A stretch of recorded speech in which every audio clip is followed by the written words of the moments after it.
Moderator, it's once again my privilege as Chair of the Investors Trust to report to the General Assembly and to present our annual report and financial statements for the year ended 31st December 2024. For the benefit of Commissioners who are not familiar with the Investors Trust, and I believe there may be a few of you here, I'd like to start by giving a brief summary of COSIT's role. We provide a simple and cost-effective way of assisting individual congregations and central church bodies in the responsible stewardship of financial reserves which they plan to use in their mission, not immediately, but at some stage in the future. Established by Act of Parliament in 1994 and operating as a registered charity, COSIT offers our investors three funds. The Growth Fund aims to provide good long-term total returns with an element of annual income. Largely invested in equities, property, and fixed interest securities, investors in the Growth Fund should understand that their investment is subject to short-term volatility in prices, such as has been experienced in recent months. The Income Fund, the second of our three funds, aims to provide reliable levels of income, and the unit prices will vary depending on the pattern of long-term yields in bond markets. For investors whose aim is to keep their investment more readily available for use at some time in the near future, our third fund, the Deposit Fund, offers a high level of capital protection, but aims to pay attractive rates of interest compared with the rates which are typically paid by banks. In spite of many uncertainties last year, arising from the ongoing conflict in the Middle East and Ukraine, and concerns about the outcome of elections in the UK and the USA, 2024 was another good year for markets generally, and for each of our three funds. The Growth Fund comfortably exceeded its investment objective of achieving the rate of increase in the Consumer Prices Index plus 3% per annum, and we delivered a total return of 11.6%. We maintained the level of income distributed to unit holders at 13.5p per unit, which equates to an income yield of 2.21%. At the end of December, the value of the Growth Fund was £342.2 million. The Income Fund delivered a total return of 6.81% for the year, which was well ahead of the benchmark performance. We were able to increase the income distribution to 60p per unit, which is an increase of 9% over that paid in 2023, and represents an income yield of 5.45%. The fund had a total value of £85.5 million at the end of 2024.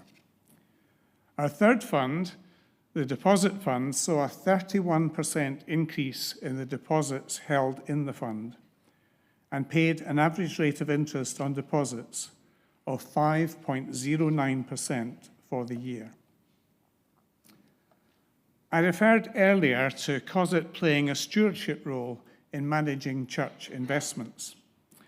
And that also means that our trustees have responsibility for ensuring that the investment arrangements which have been put in place remain appropriate.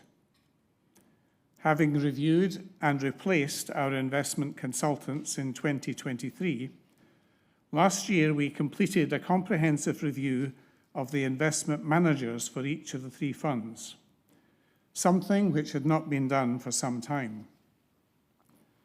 As a result of that review, we confirmed that Royal London Asset Management should continue as managers of the Income Fund, and Thomas Miller Investment should remain as managers of the Deposit Fund. However, following a number of years in which performance could have been better, we decided to replace Newton Investment Management as managers of the Growth Fund. After a thorough selection process, 2 new managers are being appointed. Wellington Management will manage equities, and M&G Investments will manage multi-asset credit. The process of transition is underway, and we expect that the new managers will be in place in the near future. This review process has involved the trustees and staff in considerable extra work, but we believe that the process was necessary, and a further review is planned in 5 years' time. Another of the responsibilities of the trustees is to ensure that the funds are managed ethically and in compliance with guidance which has been established over the years, including ensuring that direct investment is not made in companies where more than 10% of turnover arises from our list of excluded activities. For 2 years, 3 of our trustees have been active participants in the work of the Ethical Oversight Committee, whose report to the General Assembly follows this report. Although our investment managers took the investment decision to sell our remaining shares in oil and gas companies in 2021, this sector was not added to our list of exclusions. Recognizing that the situation has changed in the intervening years, we now support the addition of the oil and gas sector to the list of exclusions, and this will be reported as part of the deliverance of the Ethical Oversight Committee. While disappointed that the General Trustees have made the decision to take a different approach to the investment of the Consolidated Stipend Fund, and accepting that the withdrawal of these investments will see the Growth Fund reducing in size, we want to stress to Commissioners that this change is not expected to have any impact on the remaining investors in the fund. While I have reported positively about our investment performance in 2024, the first few months of 2025 have once again shown that the only certainty about investment markets is that they can be very uncertain indeed. This time, the on-off impact of US tariffs has been the catalyst for recent market uncertainty, including in early April, following so-called Liberation Day, when the major US index saw its largest 2-day decline since Black Monday over 37 years ago. This triggered falls across the world. While I'm pleased to say that these dramatic reductions in value have now largely subsequently been reversed, I'm not going to try to predict what will happen to investments in the remainder of this year. This will be my final report as Chair of COSIT, and I would like to conclude by thanking my fellow trustees who so freely share their knowledge, expertise, and time. I would also like to thank Jenny Simpson, the Church's Head of Finance, the COSIT Executive Officer, June Lee, and other staff for all that they do to continue to ensure the smooth running of our funds.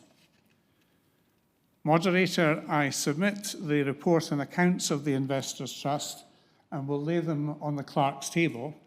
And as I am not a commissioner, I would ask the Principal Clerk to move the deliverance. I so move. Thank you, Robert. Is it seconded? Seconded. I have notice of one question to the convener, Christopher Dunn.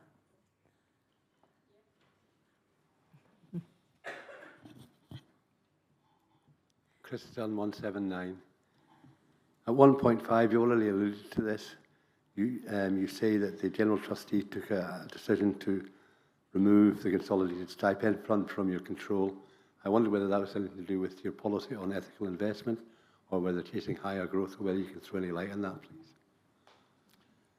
Thank you, Mr. Dunn, and thank you for prior notice of your question.